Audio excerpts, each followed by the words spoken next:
44-year-old cases are difficult to solve. Potential witnesses have died. Evidence may be long gone and initial investigators could be retired. For the families of missing persons, though, the fight for justice has no expiration date. I try to be supportive of the investigation, Laura Hinckley told Dateline. I try to keep on the investigators' heels. Hinckley's sister Sheryl Ann Tillinghast, then just 17 years old, was last seen September 24, 1973 in Wassaic, New York, a small town on the New York-Connecticut border. According to her family, Sheryl left $150 worth of paychecks and all of her belongings at her apartment. At the time, Tillinghast hadn't been living at home for almost a year. She'd been sent to a reform school for girls after pleading guilty to a possession of marijuana charge. The reform school burned down, though, and Tillinghast was sent to the Wassaic State School for Mental Defectives. She graduated from that school, but, because of her relationship with my mother, which wasn't good, she decided she didn't want to come home, Hinckley said. She stayed up there in the Wassaic State School area, got an apartment nearby and worked at the school's laundry. Despite the strained relationship between mother and daughter, Hinckley says her mom grew worried when Tillinghast didn't show up at home for a planned family birthday party. My mom called the school and asked where she was. The school told her Sheryl was an adult and didn't have to come home if she didn't want to. Hinckley told Dateline, "My mom basically decided that was that, and never looked into it further." Hinckley said because of the dynamics of the family, none of her siblings questioned their mother's actions and therefore didn't follow up with the police themselves. She was very authoritarian toward us. Hinckley told Dateline, "My siblings in the family were afraid to do anything outside of what my mother said."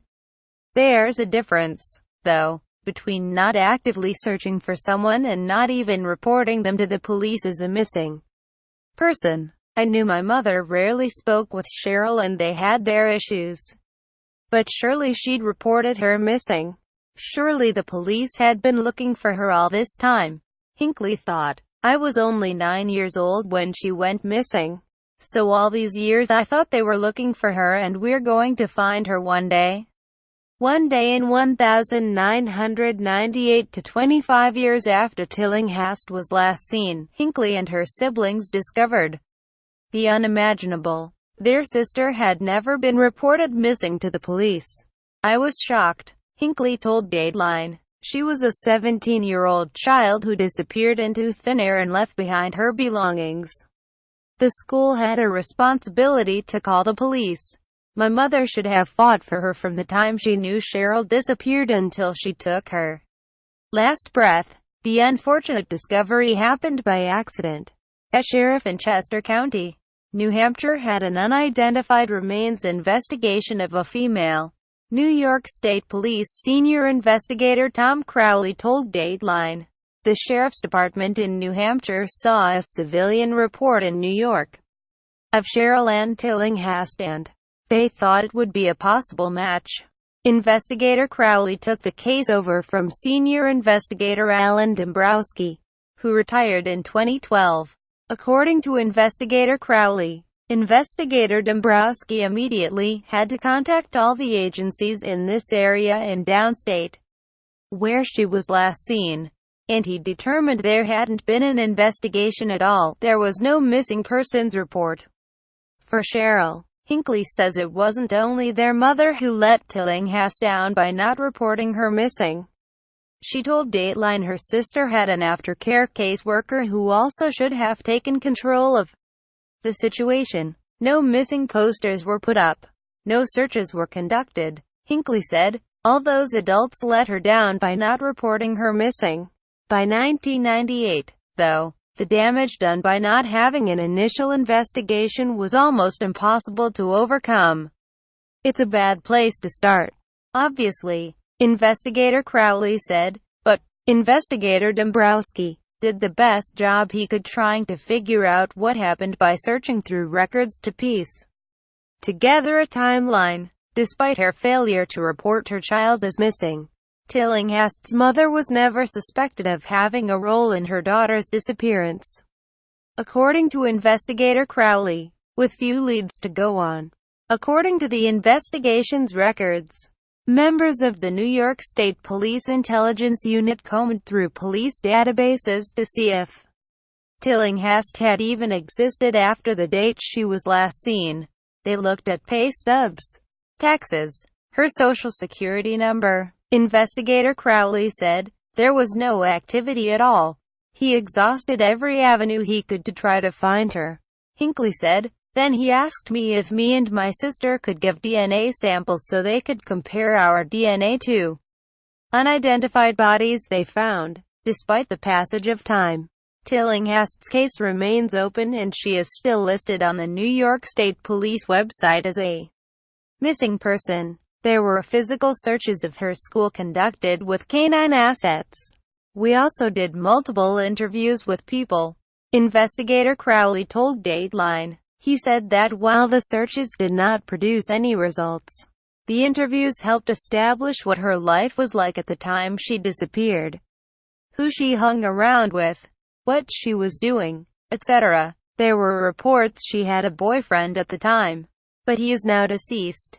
Investigator Crowley said, "Obviously we would have liked to interview him, but we continue to try to find people who knew Sheryl who could add another piece to the puzzle." Both investigators and family believe some pieces of the puzzle have already been put together.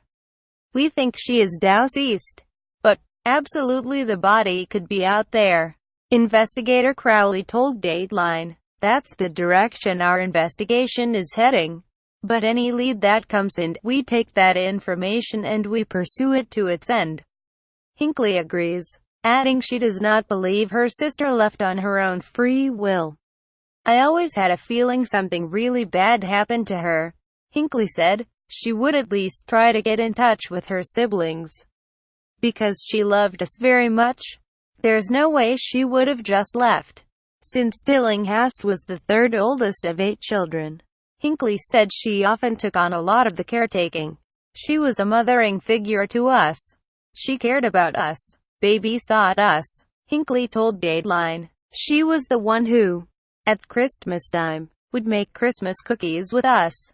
Authorities say there have never been any suspects named in the case, but there could have been had Tillinghast been reported missing at the time of her disappearance.